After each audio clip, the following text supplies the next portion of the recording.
Bien, efectivamente, hoy nos reencontramos en el estudio con nuestra invitada, con la doctora Silvia Ramón. Doctora Ramón, buenos días. Buenos días. Y bienvenida, muy amable, gracias por acompañarnos. Muchas gracias. Porque precisamente hoy vamos a hablar de un tema que usted conoce muy bien, ¿verdad? Vamos a hablar de tendinopatías, Sí, que es uno de sus puntos fuertes. Y vamos a hacerlo en relación a esta segunda jornada que acaba de celebrarse precisamente en el marco del Hospital Quirón Salud, ¿verdad?, organizada por la Fundación García Cugat. Como he dicho, como organizadora y como coordinadora, la doctora Silvia Ramón. Jornada de actualización en tendinopatías, es la segunda jornada que se ha celebrado, ¿verdad? Yo recuerdo que el año pasado hablábamos aquí mismo de la primera jornada, que también, si no recuerdo mal, fue un éxito tanto de asistencia a nivel profesional como a nivel de nuevos conocimientos, aportaciones, avances que se desarrollan en este ámbito. Vamos a empezar por aquí, si le parece, doctora Ramón. ¿Por qué una segunda jornada? ¿Cuál ha sido la progresión en este último año? Muchas gracias. Realmente lo que nuestra intención es difundir el conocimiento y abarcar todo lo que comprende una tendinopatía. Esta fue la primera jornada, ¿sí?, a nivel general, genérico, desde el diagnóstico hasta el tratamiento, el pronóstico y todas las modalidades terapéuticas para aplicar a los pacientes. Son jornadas técnicas para profesionales sanitarios, pero realmente todo redunda en un beneficio del paciente. A la vista del éxito de la primera edición, que como dice, estuvimos aquí haciendo también, efectivamente, bueno, pues explicándolo, y el éxito realmente de la jornada de ayer también demostró, y tal como los asistentes nos pidieron, es que esto se siga realizando cada año. Cada año desean que haya estos conocimientos tan actualizados del manejo global de esta tendinopatía. Esto actualiza y realmente es, bueno, pues vienen los mejores ponentes, cada uno de lo suyo, para dar la mejor visión de diagnóstico y tratamiento de, en este caso, de ayer, de la tendinopatía aquilea. Claro. Al margen de que, como usted ha dicho muy bien, la jornada está orientada a nivel profesional, aunque luego todo ello repercute, evidentemente, en los tratamientos a los pacientes, pero para que quienes nos escuchan y quienes nos ven ahora a través de las redes sociales lo tengan muy claro, ¿qué es una tendinopatía? ¿El concepto cuál es? Una tendinopatía es un proceso generalmente crónico. Tendinopatía es crónico porque si no se hablaría de tendinitis, sería una fase más aguda. Pasa que a veces a nivel más popular se habla de tendinitis en general. Pero no es lo mismo, ¿eh? No, efectivamente no es lo mismo. Entonces una tendinopatía sería una afectación del tendón que por causas normalmente de sobreuso se ha degenerado, se ha desgastado y produce dolor.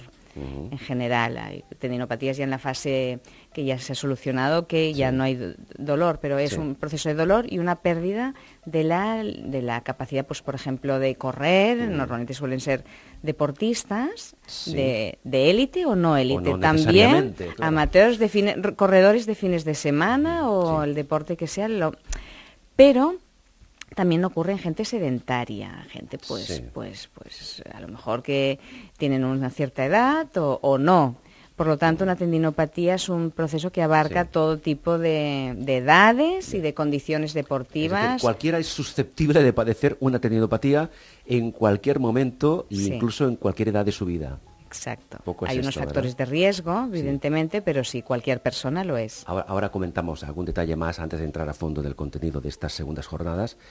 El enunciado habla de jornada de actualización de tendinopatías y tendinopatía aquilea. ¿Por qué ese apartado para la tendinopatía aquilea? ¿Es un punto y aparte? ¿Es algo especial? Bueno, realmente, como decíamos antes, como ya hemos hecho la primera jornada que era de todas las tendinopatías, esta es una manera de dar pie a una serie de módulos que irán viniendo y esta segunda edición era monográfico tendón de Aquiles. Un poco más especializada. Exacto. Un completo de tendón de Aquiles para realmente, bueno, pues influir en la gente, que realmente lo traten tal como marcan todas las guías de práctica clínica y la evidencia científica. Profundizar al máximo en todo lo que tiene que ver con la tendinopatía aquilea, que no es exclusiva de los deportistas, decía usted antes, ¿no? Efectivamente. No necesariamente. Exacto. ¿Verdad? Aparte de los corredores, que es una Sí. causa muy frecuente, deportistas, futbolistas, jugadores de tenis, básquet, Claro. también ocurre en gente con sobrepeso, gente Claro. que a lo mejor tiene un mal calzado inadecuado, o cuando a veces se cambia Sí. de calzado de verano a invierno, de tacón a no tacón. Son factores que influyen. Exacto, que son un factor de riesgo de desarrollarlo, no de un día, pero de un sumatorio de días Claro. que un día determinado da la cara. Porque usted, doctora Ramón, acaba de hablar de los tacones. Eso quiere decir que la tendinopatía aquilia también afecta a las mujeres. Aquí no hay distinción de sexos. Efectivamente, por en supuesto. absoluto, ¿no? Y los tacones, sobre todo a partir de cierta altura, pregunto, ¿son potenciadores de padecer una tendinopatía de Aquiles o no? Bueno, como tendinopatía de Aquiles a lo mejor no tanto Ajá. por el tacón, pero normalmente es cuando hay un cambio, pasar de tacón a no tacón o viceversa, o de una Entiendo, persona sí, plano sí. que use tacón. Cambio O sea, de es pisada. el cambio de la altura del tacón que puede Sí. repercutir. Un tacón sí que puede repercutir en fascitis plantar, metatarsalgias, alux valgus o juanetes, Sí. pero sobre todo son los cambios de altura de tacón. Cambios de altura. Exacto. Ujú. Doctora Ramón, decía usted antes que el año pasado, en la primera jornada, asistieron ponentes de máximo nivel y este año ha ocurrido lo mismo. Aún ¿verdad? más, Aún más. siempre Bien. más, siempre más, siempre mejor. Claro, hay que Superarse. esforzarse al máximo porque a nivel de incidencia, como referencia, las tendinopatías en general y la aquilia en particular, ¿qué porcentaje de personas padecen ese tipo de tendinopatías? Bueno, ¿Es muy frecuente? ¿No lo es? Hay unos estudios que dicen que es la tendinopatía más frecuente de consultas de medicina deportiva, la aquilia. La más frecuente, por tanto, la Sí. incidencia es importante. Sí, esto es Es una importante. reciente literatura Sí. y esto es así, o sea, es muy frecuente Ajá. en consultas de medicina deportiva. Claro, consultas más especializadas. Exacto, pero dentro del deporte es una consulta muy frecuente. Bien, ¿cómo, a grandes rasgos, cómo aparece la sintomatología previa a una tendinopatía aquilia? ¿Cuál sería? Bueno, habitualmente son personas que puedan o no tener factores de riesgo que hemos comentado y que de repente empiezan con dolor en la cara posterior del talón y empiezan con molestias Sí. que puede ser después de un entrenamiento vigoroso, después de una competición Sí. o no, o espontáneamente, a lo mejor al cruzar un semáforo, una calle. Bien. Por la causa que se empieza a doler, Sí. bueno, pues la gente empieza a hacer sus tratamientos, a ir a un médico de cabecera, Claro, empieza y a al doler ver de forma progresiva. exacto, siempre en el mismo sitio. Ajá. En general es así, una forma solapada progresiva. Bien. Y al ver que no se soluciona con un tratamiento antiinflamatorios básicos, pues consultan y Sí. consultan. Y esto hay que cogerlo a tiempo, o sea, Sí. es muy importante porque los mejores resultados se obtienen cuando un Claro. tendón no ha cronificado. Claro, Por porque tanto, es cuanto una- antes, claro. mejor. Porque entiendo, doctora, que es una patología, como usted ahora ha sugerido, que tiende a cronificarse. Efectivamente. Por lo tanto, es muy importante cuando una persona note que empiece con dolor en el talón, Sí. sobre todo si es deportista, que necesita unas mayores demandas de rendimiento, pues que es muy importante cogerlo al vuelo porque el riesgo de Sí. cronificación existe. Bien, dicho esto, para situarnos un poco en el tema, estas jornadas, la segunda, esta última también, evidentemente, jornadas científicas se organizan con varios criterios, pero yo destacaría el objetivo que tienen de fomentar la investigación, por una parte. Ahora comentaremos las diferentes ponencias que se han desarrollado y se pone, doctora Ramón, especial interés en el concepto de terapias biológicas. ¿Qué es esto de terapias biológicas? Bueno, muchas gracias. Yo creo que esto es la novedad, ¿no? Con respecto al año pasado. Realmente, cada vez más lo que se pretende es intentar ser menos intervencionista Sí. y más aprovechar la biología del propio ser humano. Entiendo. Y por lo tanto tenemos al líder, al menos en nuestro país, que Sí. es el doctor Cugat, que es un experto, efectivamente. traumatólogo, Sí. medicina del deporte Que- y experto en terapias biológicas. Permítame que le comenté que hace pocos días estuvo aquí en el estudio precisamente y hablamos Lo sé. a fondo del tema de las terapias biológicas, de los factores de crecimiento, etcétera, etcétera. Fenomenal. Y por eso Claro. él estuvo en Sí. esta ponencia que realmente, evidentemente, pues causó gran expectación, ¿no? Y esto también, pues Bueno, es un referente mundial. en el absolutamente. Por lo tanto, lo que pretenden las terapias biológicas es, normalmente se suelen aplicar En un tendón, en las fases, a lo mejor cuando ha fracasado, a lo mejor una fase de antiinflamatorios, ya se aplican. Terapias biológicas suelen ser factores de crecimiento, que eso es lo más prevalente para un tendón, aunque pueda haber otras que ya son más experimentales, que no tienen tanta evidencia científica como tienen los factores de crecimiento en los tendones. Pero dentro de terapias biológicas también podrían incluirse también las ondas de choque, evidentemente. ¿Por qué? Porque lo que hacen es regenerar un tejido, no solo reparar con una cicatriz, sino intentar regenerarlo al máximo por un sistema complejo que a través de un sistema mecánico, que sería la aplicación de las ondas, regenera mediante una respuesta biológica nuevos vasos sanguíneos que llevan factores de crecimiento también demostrado científicamente, y todo esto para ayudar a remodelar el tendón dañado y degenerado. Es uno de los tratamientos estelares dentro de la tendinopatía de Aquilea, el tema de las ondas de choque. Vamos a hablar un poco, doctora Ramón, del contenido de esta jornada que se celebró en Quirón Salud, en el recinto del Hospital Quirón Salud. La jornada se inició hablando de la fisiopatología del tendón de Aquiles.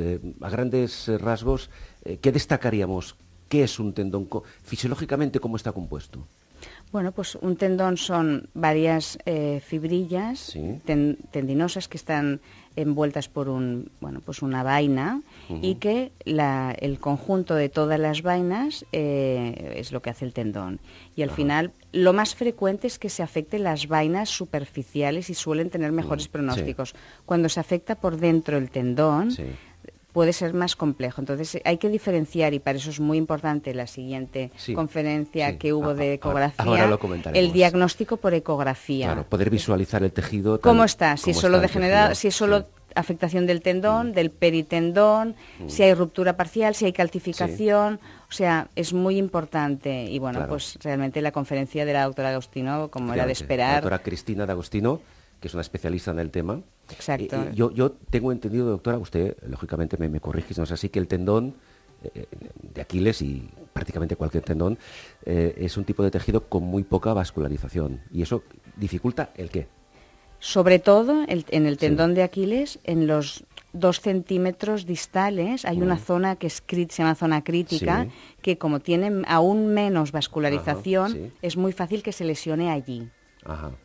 En esa lesión que está a 2 centímetros de la inserción del tendón en el calcáneo. La zona más crítica, ¿eh? Exacto, más y es donde allí o en la inserción, pero son 2 zonas muy frecuentes. ¿Por qué? Porque una está menos vascularizada y otra porque es la inserción, es la que tiene más movimiento. Eso influye en que el tratamiento que se aplique en esa zona sea más difícil, que tenga resultados positivos, o no siempre. Precisamente por eso nosotros tenemos que aplicar todos los conocimientos y terapias para activar la circulación. Por terapias biológicas, sean factores de crecimiento, sean ondas de choque, es activar una zona, como dice, que está más de conflicto, menos vascularizada, efectivamente. Fisiopatología del tendón de Aquiles, a grandes rasgos, la doctora nos la ha explicado, y claro, para tener la capacidad de visualizar ese tendón, hay que realizar un diagnóstico ecográfico, ¿verdad? Un diagnóstico ecográfico. ¿En qué consiste ese diagnóstico? Bueno, pues es una modalidad terapéutica o ultrasonidos, ecografía, que puede haber en una consulta, evidentemente los servicios de radiología de los hospitales, pero también cuando las personas son expertas o han hecho algún curso pueden emplearlo, que lo que nos permite es hacer un buen diagnóstico diferencial. Es muy importante porque en la zona del tendón de Aquiles puede haber, aparte de tendinopatías aquileas por quinolonas, antibióticos, enfermedades inflamatorias. O sea, hay que hacer un buen diagnóstico diferencial. Es decir, hay diversos tipos de tendinopatías aquileas. Exacto, y por eso hay que hacer una buena valoración médica. Primero. Y por otro lado, la ecografía lo que nos dice es exactamente cómo está el tendón cuando la persona que la aplica es un experto, como es el caso, como hizo el doctor Beaufayer, que realmente hizo un excelente diagnóstico diferencial de todas los tipos diferentes de lesión ecográfica en el tendón de Aquiles. Y eso, a través de la ecografía, el especialista, como fue el caso del doctor Juan Manuel Ofa, es capaz de diferenciarlo, hacer un diagnóstico diferencial de cada tipo de lesión tendinosa. Exacto. Y eso es muy importante, no solo saber la calidad, sino la cantidad, ver cuánto está dañado, porque todo esto influye en el pronóstico. Claro. Eso es importante saberlo. Bien, diagnóstico ecográfico, el siguiente tema que se abordó a fondo, yo diría que fue uno de los temas estelares, doctora.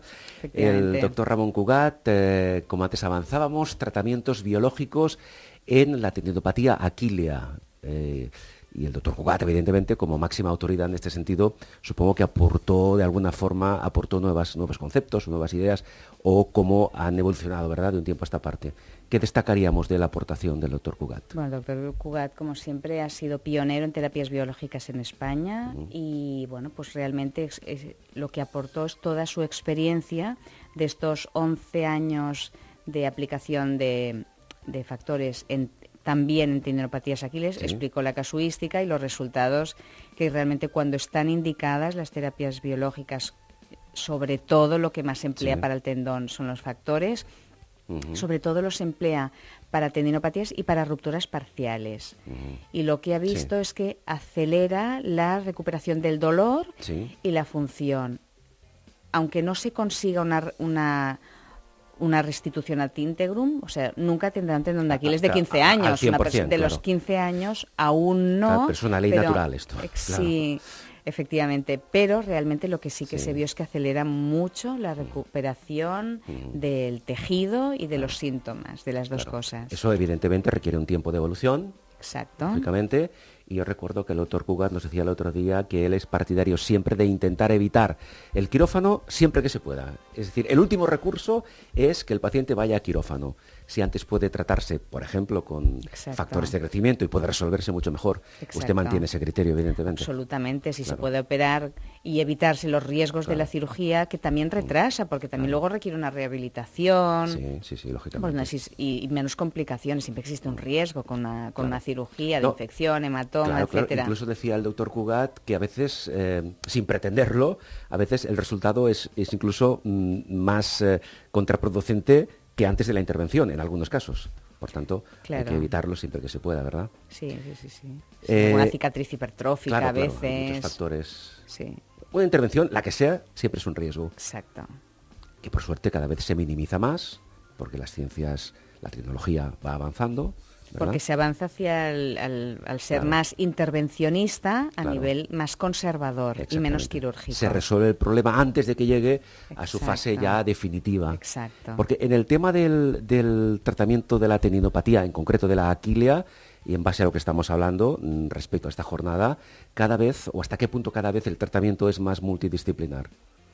¿O no necesariamente? A ver, al final cada uno en su consulta sabe lo que tiene al abasto. Siempre los mejores resultados se obtienen cuando se trabaja de forma multidisciplinar y conectada, en equipo. O sea, realmente tener al abasto lo mejor de cada casa, aparte del fisioterapeuta, el ecografista, el traumatólogo, el médico rehabilitador, o sea, todo el mundo trabajando en equipo por un objetivo, que es acelerar la recuperación de nuestros pacientes. Si tenemos al mejor ecógrafo junto a la mejor experta en rehabilitación, junto al mejor o a la mejor traumatóloga, tenemos un gran equipo. Efectivamente, tanto, esto es lo ideal, trabajar en equipo. Claro. Bien, después de la intervención del doctor Cugat, le llegó su turno, doctora Silvia Ramón, que usted es una experta consumada en ondas de choque, tratamientos de ondas de choque, y usted habló sobre las evidencias de este tipo de tratamiento en la tendinopatía aquilea. ¿Qué evidencias existen? ¿Qué hay? ¿Qué nos puede decir? Bueno, realmente lo que demuestra en resumen todas las evidencias es que es una alternativa a la cirugía, las ondas de choque, que han desplazado completamente, incluso las infiltraciones están proscritas básicamente de corticoides. Ya prácticamente no se aplican. No se deberían aplicar, máximo peritendinoso por el riesgo de ruptura de tendón, que ya existe de forma espontánea, por lo tanto no aceleremos con un corticoide. Y realmente lo que se ha visto es que antes se aplicaba en fase crónica. Inicialmente 6 meses se aplicaba, ahora es 3. Ahora las guías incluso ponen a las 4 o 6 semanas de fracaso de tratamiento conservador. Realmente, tanto las ondas focales como las ondas de presión radial se ha demostrado que aceleran la recuperación de nuestros pacientes en estudios a largo plazo y evitan dolores, otros tipos de tratamiento más complejos y la cirugía. Realmente resuelven. El gran objetivo es evitar entrar en quirófano. Vamos a ser sinceros, alrededor de un 85% de los casos. Perfecto. El tratamiento de ondas de choque se aplica en tendinopatías aquíleas y también cuando existen las llamadas calcificaciones. Correcto. Porque puede existir una tendinopatía sin o con calcificaciones. ¿Qué función cumplen las ondas de choque cuando existe una pequeña o no tan pequeña calcificación justo en la inserción del tendón de Aquiles, que usted decía que es un tema que se da con cierta frecuencia en deportistas tanto de élite como aficionados? Muy buena pregunta. Efectivamente, si hay una calcificación, lo que denota es que el tendón ha sufrido más, probablemente más tiempo, ha sufrido más y ha hecho la calcificación. Por lo tanto, no solo hay que tratar el tendón, sino la calcificación. Claro. Y eso requiere, sobre todo para la calcificación, alta energía. O sea, han de ser unas ondas de choque ya focales de alta energía y aplicar directamente a la zona de la calcificación donde corresponde, que suele ser la zona de dolor. Alguna vez algún paciente ha tenido no solo la calcificación en la inserción, sino a lo mejor ha tenido calcificación en la zona del tendón. Al final hay que hacer una valoración clínica, o sea, hay que palpar, tocar, explorar al paciente y apoyarse con la prueba de imagen, en este caso la ecografía, que bien realizada por una persona experta es fantástica. Bien, en todo caso podemos decir que hoy en día es una alternativa real para tratar tendinopatías aquíleas con o sin calcificaciones, con un porcentaje elevado de éxito, como usted decía, rozando el 80%. ¿Eso es así? ¿La evidencia es esta? La evidencia es esta. Y sobre todo cuando se aplica siguiendo las guías, podría ser superior al 85% cuando se aplica bien, cuando el paciente está bien informado, cuando hace un buen programa también postondas, o sea, es un paciente que tiene una buena adherencia a las recomendaciones que le decimos nosotros, o sea, es un feedback, el paciente tiene que evitar... tiene que poner de su parte también. Sí, por ejemplo, hay estudios que dicen que hay peores resultados pacientes que siguen corriendo, evidentemente, por lo tanto nosotros les prohibimos, entre comillas, que hagan deporte. O sea, si quieren tener los mejores resultados, tienen que seguir todas las recomendaciones que nosotros les decimos en la consulta. Claro, porque en este caso el paciente también forma parte del equipo. Hombre, es básico. Persona interesada. Tiene que haber un feedback y una compenetración total. Respecto a las ondas de choque, la evidencia que existe hasta el día de hoy y que se comentó en la jornada, ¿hay alguna expectativa hacia el futuro, alguna incorporación, alguna nueva línea de investigación que crea usted que puede marcar un camino complementario a seguir al que ya tenemos? ¿Se está trabajando en ese sentido de alguna forma? Bueno, evidentemente es un campo que es infinito, ¿no? Hay nuevos campos de aplicación, no solo en musculoesquelético, que es lo que de momento estamos haciendo en estas jornadas de la Fundación García Cugat, pero hay un campo que ya hay mucha evidencia, como nosotros en los congresos mundiales aportamos y oímos, que son aplicación de ondas de choque también en neurología, en espasticidad, evidentemente en urología, dolor crónico pélvico, pues incluso ahora hay unos estudios muy punteros en la zona de Austria en lesión medular y en cardiología después de un infarto. O sea, realmente es un campo es increíble y que se está aplicando en humanos ya. Realmente es infinito las posibilidades. ¿Por qué? Porque estamos al final regenerando tejidos lesionados y al final la investigación es esto, y si los resultados son positivos, como parece que incluso en corazón están siendo, en lesión medular aún están en fase aún en fase de reclutamiento. Perdóneme, pero lo que usted nos está comentando yo lo veo como algo espectacular, incluso a nivel cardíaco, Pero lo que digo es la realidad, o sea, esto es así, que me se está realizando positivamente. En cirugías intracardíacas aplicar ondas de choque dentro del corazón para acelerar, o sea, para disminuir la necrosis. Eso era impensable hace poco tiempo, era ciencia ficción. Efectivamente. Grandes campos a desarrollar y a investigar. Y se acabó y concluyó la jornada, esta segunda jornada, hablando del abordaje de tendinopatía aquilea con nutracéuticos. Esta palabra, a ver, hay que explicarla un poco. ¿Qué son los nutracéuticos? Muy bien, efectivamente. Cada vez más, como complemento a los tratamientos de las tendinopatías, se dan productos alimenticios, o sea, no son fármacos, no se puede decir que es un fármaco, pero que ayudan a mejorar el colágeno y, bueno, propiedades físicas del tendón, como por ejemplo, pues podría ser el Tindisulfur, el Tenflex, o sea, hay todo un abanico de potenciales productos que se ha demostrado que pueden mejorar la recuperación de nuestros pacientes. Por lo tanto, es un complemento a todos los tratamientos que ya indicamos en las ponencias anteriores. Y son complementos que estos nutracéuticos han de estar prescritos, en teoría, por el especialista.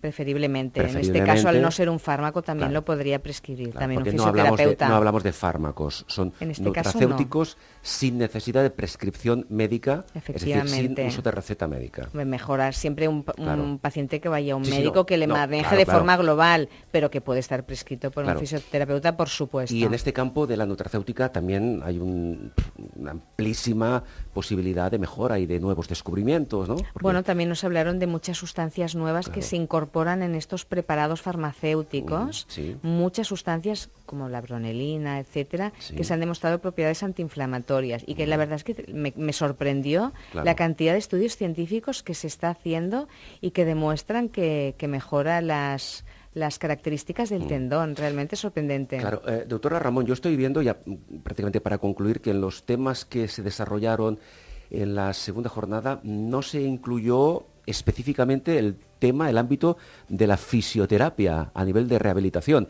Y supongo, me atrevo a suponer, que no se incluyó porque ya será por supuesto, ¿no? Porque somos uno, claro, o sea, somos uno, somos mi equipo. Además, usted dirige el equipo de fisioterapia y rehabilitación del Hospital Quirón, claro. Será por entendido que cualquier tratamiento incluye por supuesto, la fisioterapia y la rehabilitación. Son imprescindibles. Bien, doctora, y ahora que la jornada ya ha concluido, háblenos un poco de cómo lo ha visto usted desde dentro, de qué expectativas ha generado esta segunda jornada, una pequeña conclusión de la misma. Bueno, realmente yo estoy absolutamente apasionada del feedback que he recibido por parte de los participantes. Realmente estaban muy atónitos, no solo de la calidad de las presentaciones científicas, sino de los ponentes. Realmente hay muchos el auditorio es que no cabía, había gente de pie, o sea que no cabía nadie más, se tuvo que limitar las plazas. Lamentablemente. Efectivamente, pero que nos están pidiendo, bueno, pues que evidentemente esto tiene que continuarse realizando. Habrá una tercera jornada el año que viene, año. Dios mediante, se realizará. Y bueno, pues realmente ha sido un éxito espectacular por, como le decía, la calidad y los ponentes, que realmente este año han estado a la altura de la Fundación García Cugat. O sea, excelencias. Lo que pienso que tendrán ustedes un problema el año que viene. ¿Cómo podrán ustedes superar la calidad de este año? Habrá que buscar nuevas expectativas. A lo mejor habrá que repetir, claro, algunos están ponentes. Ustedes a un nivel, no, lo digo porque y mejorar siempre en otros. Presencialmente estuve allí, creo que el nivel es altísimo y que será difícil superarlo, ¿eh? Bueno, siempre hay que esforzarse. Claro que sí.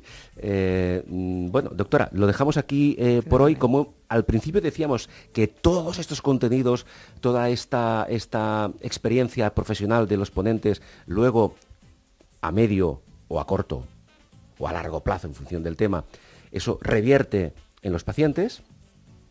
Acabamos, y yo le pido una reflexión final, un consejo. A ver, a alguna persona que nos escuche, que le escuche a usted, que le vea a usted a través de las redes sociales y tenga esta o intuya que tiene una sintomatología que puede asociarse a una posible tendinopatía, dele un par de consejos, dele a esa persona 2 o 3 consejos. ¿Qué debe hacer?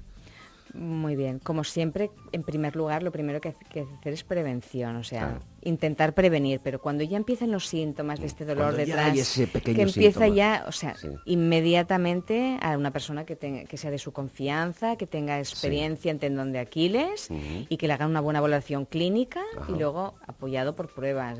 Cada médico decidirá lo que prefiere, si una resonancia, una ecografía, pero lo importante es el diagnóstico clínico y empezar rápidamente con el tratamiento, si se ha de poner alguna talonera, alguna cuña, algún antiinflamatorio, fisioterapia, pero que no cronifique, porque normalmente nos vienen a la consulta ya crónicos, Ese es hay el que problema. cogerlo al vuelo. Por tanto, primer punto, prevención, efectivamente, siempre que sea posible, prevención, y cuando llegamos ya un poco tarde, diagnóstico correcto y actuación inmediata.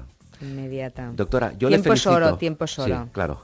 Doctora, pues muchísimas gracias por su magnífica aportación y por haber organizado esta segunda jornada de actualización en tendinopatía aquilea, precisamente en el recinto del Hospital Quirón Salud aquí en Barcelona y dentro de las actividades de la Fundación García Cugat. Muchísimas gracias, doctora, muy amable. Muchas y hasta gracias. pronto. La doctora Silvia Ramón, quien nos ha acompañado, es precisamente la directora del Servicio de Fisioterapia y Rehabilitación del Hospital Quirón Salud en Barcelona.